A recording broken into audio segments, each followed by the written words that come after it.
किस पाप के कारण दुख देने वाली संतान प्राप्त होती है। एक समय की बात है, माता पार्वती भगवान शिव से कहती हैं, हे स्वामी, आज मैं पृथ्वी लोक पर भ्रमण कर रही थी। मैंने देखा कि हर मनुष्य की दूसरी संतान अपने माता पिता को दुख दे रही है, उनकी आज्ञा का पालन नहीं कर रही है और उन्हें घर से बाहर तक निकाल रही है। हे स्वामी, आखिर कलयुग में इतना पाप क्यों बढ़ रहा है? कृपा करके और मेरी जिज्ञासा को शांत करें। तब भगवान शिव कहते हैं, हे देवी पार्वती, अभी कलयुग चल रहा है और जिस घटना की आप बात कर रही हैं वह भी एक गाय का श्राप है, जिसके कारण मनुष्य की संतान आज उन्हें दुख दे रही है। माता पार्वती अत्यंत उत्सुकता के साथ कहती हैं, हे स्वामी, वह कौन सा श्राप है और क्यों दिया एक गाय ने मनुष्य को?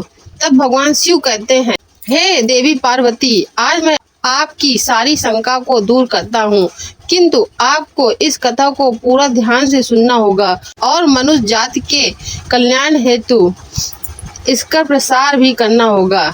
जो भी स्त्री तथा पुरुष इस कथा का श्रवण करेगा उसके सारे पाप नष्ट हो जाएंगे और उसे मुक्ति मिल जाएगी। उन पर मेरी कृपा दृष्टि सदैव बनी रहेगी। फिर माता पार्वती कहती हैं, हे स्वामी, मैं ऐसा ही करूंगी। मेरा सौभाग्य है जो इस कथा का श्रवण करने का अवसर आज मुझे मिला है। फिर भगवान शिव कहते हैं, हे देवी पार्वती, इस विषय में अब हम आपको एक प्राचीन कथा सुनाते हैं, आप ध्यान से सुने। पूर्व काल की बात है, जब कलयुग की शुरुआत होने वाली थी और कलयुग का असर मनुष्य जीवन पर पड़ रहा था। तुंगभद्रा नदी के तट पर एक उत्तम नगर बसा हुआ था। वहाँ सभी वर्गों के लोग अपने अपने धर्म का पालन करते थे और सत्य एवं सत्य कर्म में लगे रहते थे। उस नगर में रघुवीर नाम का एक ब्राह्मण रहता था, जो समस्त वेदों का विशेष और सभी प्रकार के धार्मिक कार्यों में आगे रहता था। वह ब्राह्मण दूसरे शूर की तरह अत्यंत तेजस्वी जान पड़ता था। धनवान ब्राह्मण होने के बावजूद भिक्षा मांगते हुए जीवन निर्वाह कर रहा था। उसकी पत्नी का नाम सुभद्रा था और अत्यंत सुंदर थी, मानो स्वर्ग की अप्सरा हो। उसका जन्म भी अच्छे कुल में हुआ था, फिर भी वह स्वभाव से बड़ी हठीली और क्रूर थी। उसे अपने सौंदर्य और धन का बड़ा घमंड था। वह हमेशा ही दूसरे लोगों की निंदा किया करती थी, परंतु घर का कामकाज करने में बड़ी ही बहादुर थी। वह बहुत कंजूस भी थी। भगवान शिव कहते हैं, हे देवी पार्वती, उसे झगड़ा फसाद करना, चुगली करना, यह सब अत्यंत उसको प्रिय था। अब वे दोनों पति पत्नी बड़े प्रेम से रहते थे, फिर भी उन्हें कोई संतान नहीं थी। इस कारण से धन जायदाद तथा घर आदि कोई भी वस्तु उन्हें सुखद नहीं दे रही थी। कुछ समय के पश्चात उन्होंने संतान प्राप्ति के लिए एक धर्म यज्ञ किया। वे गरीबों को सदा गौ, भूमि और वस्त्र आदि दान करते थे। उन्होंने अपने धन का आधा भाग धर्म के कार्य में खर्च कर दिया, फिर भी उन्हें कोई पुत्र या पुत्री नहीं हुआ। इस कारण से ब्राह्मण को बड़ी चिंता हुई और वह अत्यंत दुखी होकर एक दिन घर छोड़कर वन में चले गए। वन में चलते चलते दोपहर के समय उन्हें प्यास लगी, इसलिए वह एक नदी के किनारे गए और वहां जल गए। संतान न होने के चिंता के कारण उसका सारा शरीर सूख गया था। वह अत्यंत कमजोर और दुखी रहने लगा था, मानो उसके शरीर में प्राण नहीं हो। भगवान शिव कहते हैं, हे देवी पार्वती, उस ब्राह्मण की पूजा पाठ और ईश्वर भक्ति को देखकर भगवान श्री हरि विष्णु एक सन्यासी का रूप धारण करके उसी नदी के पास जा पहुँचे। सन्यासी वहां आए, उन्होंने भी नदी में से जल पिया और दूसरी तरफ बैठ गए। दूसरी तरफ बैठे ब्राह्मण को देखा, तब वह ब्राह्मण उस सन्यासी को देखकर उनके चरणों में मस्तक झुकाकर जोर जोर से सांस लेते हुए उनके सामने खड़ा हो गया। वह सन्यासी ने पूछा, हे ब्राह्मण, तुम रोते क्यों हो? तुम्हें कौन सी चिंता सता रही है? तुम शीघ्र ही मुझे अपने दुख का कारण बताओ। फिर ब्राह्मण ने कहा, हे मुनि, मैं अपना दुख क्या कहूँ, यह सब मेरे पूर्व जन्म के पाप का सचित फल है, मेरी कोई संतान नहीं है। इससे मेरे पितर भी दुखी हैं। मेरे पूर्वज जब मेरे द्वारा दी गई जलाश को पीते हैं तो उनकी दयनीय अवस्था देखकर मेरा हृदय विचलित हो जाता है। देवता और ब्राह्मण भी मेरी दी गई वस्तु प्रसन्नता पूर्वक नहीं लेते हैं। संतान के दुख से मेरा संसार सूना सूना हो गया है। अतः अब मैं यहाँ इस नदी में प्राण त्यागने के लिए आया हूँ। संतानहीन पुरुष का जीवन धिक्कार के योग्य है। जिस घर में कोई संतान या बाल बच्चे ना हो वह घर भी धिक्कार देने योग्य है। निसंतान पुरुष के धन को भी धिक्कार है तथा संतानहीन कुल भी धिक्कार के योग है। मैं अपने दुर्भाग्य को कहाँ तक बताऊं? हे मुनि, मैं जिस गाय को पालता हूँ वह भी स्वार्था हो गई है। वे जिस वृक्ष को रोपता हूँ उसमें भी फल नहीं लगते। इतना ही नहीं, मेरे घर के बाहर से जो फल आता है वह भी शीघ्र ही सूख जाता है। जब मैं ऐसा भागा और संतानहीन हूँ तो इस जीवन को रखने से क्या लाभ है? इतना कहकर वह ब्राह्मण दुख से व्यथित हो उठा और उस सन्यासी बाबा के पास फूट फूट कर रोने लगा। सन्यासी के हृदय में बड़ी करुणा भर आई। उन्होंने ब्राह्मण के ललाट में लिखे हुए विधाता के अक्षरों को पढ़ा और सब कुछ जानकर विस्तार पूर्वक कहना आरंभ किया। तब सन्यासी ने कहा, हे ब्राह्मण सुनो, मैं इस समय तुम्हारा प्रारब्ध देखता हूँ। उसे मालूम पड़ता है कि 7 जन्मों तक तुम्हारी कोई संतान किसी भी प्रकार से नहीं हो सकती। अब तुम संतान का मोह छोड़ दो क्योंकि यह महान अज्ञान है। देखो, कर्म की गति बड़ी प्रबल है। अब तुम विवेक का आश्रय लेकर संसार की वासना त्याग दो। हे वत्स, पूर्व काल में संतान के ही कारण राजा सगज और अंग को दुख भोगना पड़ा था। इसलिए अब तुम की आशा छोड़ दो। इसी में तुम्हारी भलाई है। त्याग में ही सब प्रकार का सुख है। तब ब्राह्मण कहता है, हे सन्यासी बाबा, विवेक से क्या होगा? मुझे तो जैसे बने वैसे पुत्र ही दे दीजिए, नहीं तो मैं शौक से मूर्छित होकर आपके ही आगे प्राण त्याग दूंगा। पुत्र आदि के सुख से हीन यह सन्यास तो सर्वथा नीरस है। संसार में पुत्र पौत्र से भरा हुआ गृहस्थ आश्रम श्रम और सरस है। ब्राह्मण का यह आग्रह देखकर श्री हरि विष्णु रूपी सन्यासी ने कहा, देखो, विधाता के लेख को मिटाने का हठ करने से राजा चित्र केतु को भी कष्ट भोगना पड़ा था। अतः भाग में जिसके पुरुषार्थ को कुचल दिया हो, ऐसे पुरुष के समान तुम्हें पुत्र से सुख नहीं मिलेगा। फिर भी तुम हट करते जा रहे हो तो तुम्हें केवल अपना स्वार्थ ही सूझ रहा है। अतः मैं तुमसे क्या कहूँ? फिर भगवान शिव कहते हैं, हे देवी पार्वती, अंत में ब्राह्मण का बहुत आग्रह कर सन्यासी ने उसे एक फल दिया और कहा, इसे तुम अपनी पत्नी को खिला देना। इस फल के बीज के कारण उसे एक पुत्र होगा। और हाँ, तुम अपनी पत्नी को बताओ कि वह 1 वर्ष तक सत्य, दया और दान के नियमों का पालन करते हुए प्रतिदिन एक ही समय भोजन करे। इससे उसका बालक अत्यंत शुद्ध स्वभाव वाला होगा। ऐसा कहकर वह सन्यासी चले गए और ब्राह्मण अपने घर लौट आया। उसने अपनी पत्नी के हाथ में फल दे दिया तथा उसे फल के कठोर नियमों को समझाया और स्वयं कहीं चला गया। उसकी पत्नी कुटिल स्वभाव की थी। उसने अपनी सखी के आगे रो कर कहा, अरे सखी, सुनती हो, मुझे तो भारी चिंता हो रही है। मैं तो इस फल को नहीं खाऊंगी। इस फल को खाने से मुझे गर्व रहेगा और गर्व में पेट बढ़ जाएगा। फिर तो मेरा खान पान कम होगा। इस कारण से मेरी शक्ति भी घट जाएगी। मेरे ऐसी स्थिति में तुम ही बताओ, घर का काम काज कैसे चलेगा? यदि किसी कारणवश गांव में लूट पड़ जाए तो गर्भवती स्त्री कैसे भाग सकेगी? यदि कहीं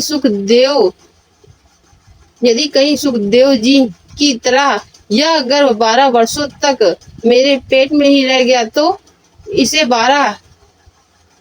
बाहर कैसे निकाला जाएगा? यदि प्रसव के समय बच्चा टेढ़ा हो गया तब तो मेरी मौत ही हो जाएगी। बच्चा पैदा होते समय बड़ी असहनीय पीड़ा होती है, ऐसा मैंने सुना है। मैंने सुकुमार स्त्री हूँ, भला उसे कैसे सहन कर सकती हूँ? गर्भवती अवस्था में जब मेरा शरीर भारी हो जाएगा और चलने फिरने में आलस करेगा, तब यह नियम का पालन मेरे लिए बहुत ही कठिन दिखाई देगा। जिस स्त्री की संतान होती है उसे बच्चों के लालन पालन में भी कष्ट भोगना पड़ता है। मैं तो समझती हूँ कि बसौध व विधवा स्त्रियां ही अधिक सुखी होती हैं। इस प्रकार का तर्क लगाते हुए उस ब्रह्मचारी ने फल को नहीं खाया। जब पति ने पूछा कि तुमने फल खाया तो उसने कह दिया, हाँ खा लिया। फिर एक दिन उसकी बहन कल्याणी उसके घर मिलने आई। तब सुभद्रा ने उसके सामने अपना सारा वृत्तांत सुनाया और कहा, बहन, मुझे इस बात की बड़ी चिंता है कि संतान न होने पर मैं पति को क्या उत्तर दूंगी। इस दुख के कारण मैं दिन व दिन कमजोर होती जा रही हूँ। बताओ मैं क्या करूँ? तब उसकी बहन ने कहा, दीदी आप चिंता मत करो, मेरे पेट में भी बच्चा है। प्रसव के बाद वह बालक मैं तुम्हें दे दूंगी। तब तक तुम गर्भवती स्त्री की भांति घर में छिप कर रहो। तुम मेरे पति को धन दे देना, इससे वह तुम्हें बालक दे देंगे और लोगों से यह प्रचार कर देंगे कि मेरा बच्चा 6 महीने का होकर गर्भपात होने से मर गया। मैं प्रतिदिन तुम्हारे घर में आकर बच्चे का पालन पोषण करती रहूंगी। तुम इस समय फल की परीक्षा के लिए इसे तुम्हारी नंदा गाय को खिला दो। उनके कुटिल स्वभाव के कारण ऐसा ही किया। समय आने पर उसकी बहन को एक पुत्र हुआ। बच्चे के पिता ने बालक को लाकर एकांत में सुभद्रा को दे दिया और उसने अपने स्वामी को सूचना दी कि तुम्हें पुत्र रतन की प्राप्ति हुई है और कोई कष्ट नहीं हुआ। रघुवीर के यहाँ पुत्र होने से नगर में बड़ी प्रशंसा हुई। ब्राह्मण ने बालक का जात कर्म संस्कार करके ब्राह्मणों को दान दिया और उसके घर में नाना प्रकार के मांगलिक उत्सव होने लगे। तब सुभद्रा ने पति से कहा, मेरे स्तनों में दूध नहीं है, फिर गाय, बहन आदि अत्यंत जीवों के दूध से मैं बालक का पालन पोषण करूंगी। ये जी सुनते हो, मेरी बहन को भी बच्चा हुआ था किंतु वह मर गया है, अतः अब उसी को बुलाकर घर में रखिए, वहीं आपके बालक का पालन पोषण करेगी। उसके पति ने पुत्र के जीवन रक्षा के लिए वह सब कुछ किया। फिर उन्होंने उसका नाम देव शरण रखा। 3 माह बीतने के बाद श्री हरि विष्णु के फल के आशीर्वाद से ब्राह्मण की गाय नंदा ने भी एक सुंदर बालक को जन्म दिया। उसे देखकर आत्मदेव को बड़ी प्रशंसा हुई और उसने स्वयं ही बालक के सब संस्कार किए। यह आश्चर्य का समाचार सुनकर सब लोग उसे देखने के लिए आए और आपस में कहने लगे, देखो भाई, इस समय रघुवीर का कैसा भाग उदय हुआ है। कितनी आश्चर्य की बात है कि गाय के पेट से भी देवता के समान रूप वाला बालक उत्पन्न हुआ। किंतु देव योग से किसी को भी इस गुप्त रहस्य का पता नहीं लगा। उस बालक के कान गाय के समान थे। यह देखकर रघुवीर ने उसका नाम गोकर्ण रख दिया। फिर भगवान शिव कहते हैं, हे देवी पार्वती, एक दिन की बात है जब रघुवीर कहीं बाहर गया हुआ था और सुभद्रा की बहन भी बीमार पड़ गई थी, इसलिए उसे ही दोनों बालकों को संभालना पड़ गया था। तभी उसने नंदा गाय का दूध निकालकर केवल अपने ही पुत्र को पिलाया और गोकर्ण को नहीं दिया, और वह हमेशा गोकर्ण को द्वेष करती थी, उसे बहुत मारती पीटती थी और हमेशा अशब्द कहती थी। फिर उसी दिन सुभद्रा के मन में विचार आया कि आज घर पर कोई नहीं है, यही सही मौका है इसे ठिकाने लगाने का, क्योंकि भविष्य में गौकर्ण भी उसकी जायदाद का वारिस बनने वाला था, जबकि उसका ही पुत्र इस सारे धन का अकेला वारिस होगा। इसलिए उसने कुटिल स्वभाव में यह विचार आया कि क्यों ना मैं इसे आज जहर देकर मार दूं, और उसने ऐसा ही किया। तब वह दोनों बालक मात्र 1 वर्ष आयु का ही था। सुभद्रा ने गौकर्ण को नंदा के दूध में जहर मिलाकर उसे पिला दिया, किंतु वह तो स्वयं भगवान श्री हरि विष्णु का आशीर्वाद था, इसलिए वह विष के कारण तड़पते हुए अपनी माँ के पास रेंगते रेंगते पहुंच गया। नंदा गाय अपने पुत्र की ऐसी हालत देखकर अत्यंत दुखी हो गई और उसने भगवान शिव का स्मरण करते हुए अपने बच्चे का विष हरने का करुण विलाप किया। तभी भगवान शिव के तेज के कारण वह बालक तुरंत ही ठीक हो गया और अपने माँ का दूध पीने लगा।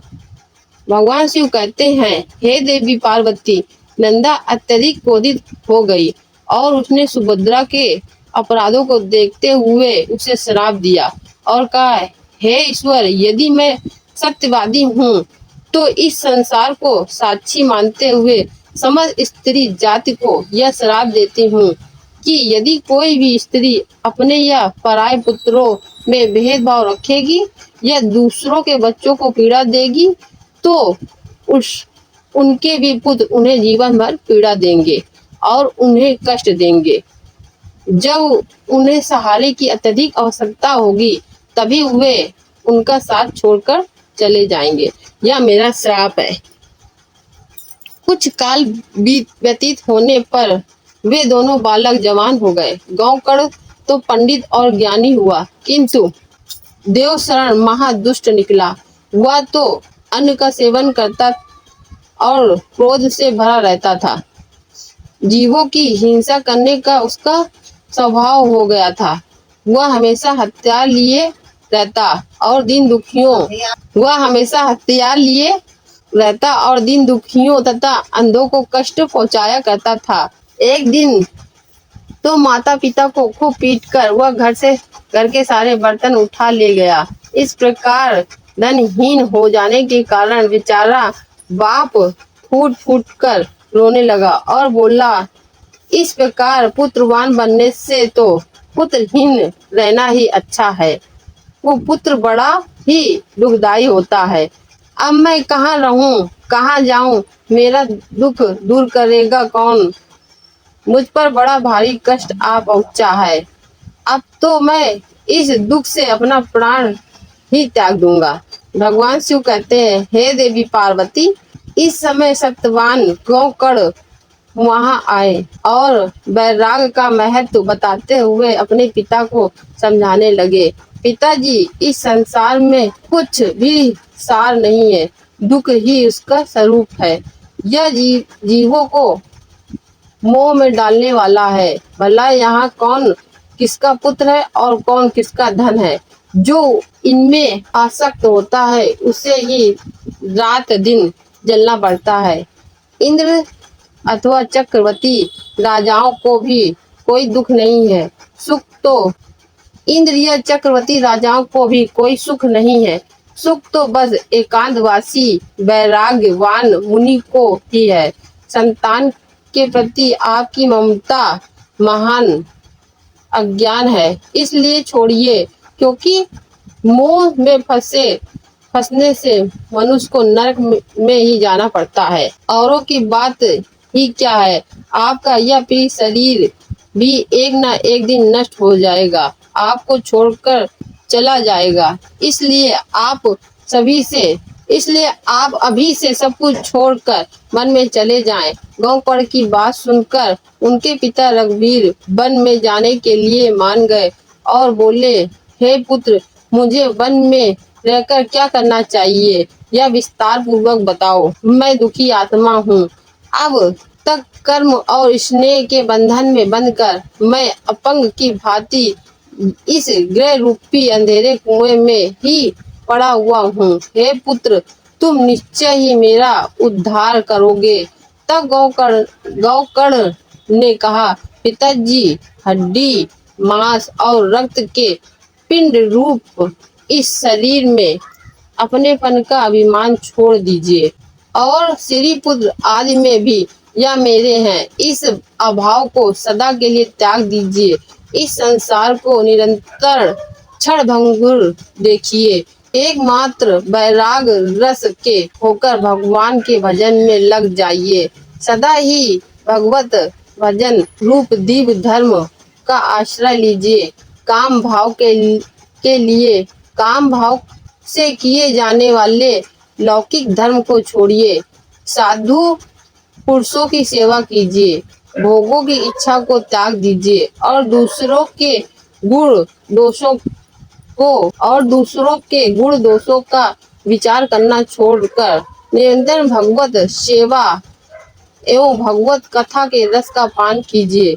इस प्रकार पुत्र के कहने पर रघुवीर ने 60 वर्ष की अवस्था बीत जाने पर घर छोड़कर स्थिर चिंतन में वन को चले गए और कहा, प्रतिदिन भगवान श्री हरि विष्णु की परिचर्या करते रहिए। नियम पूर्वक दशक स्तंग का पाठ किया करिए। इस प्रकार उन्होंने भगवान श्री कृष्ण चंद्र को प्राप्त कर लिया। वीडियो अच्छी लगी हो तो लाइक करें, शेयर करें और इस तरह के वीडियो देखने के लिए हमारे चैनल को सब्सक्राइब अवश्य करिए। श्री शिवाय नमस्तुभ्यं। हर हर महादेव।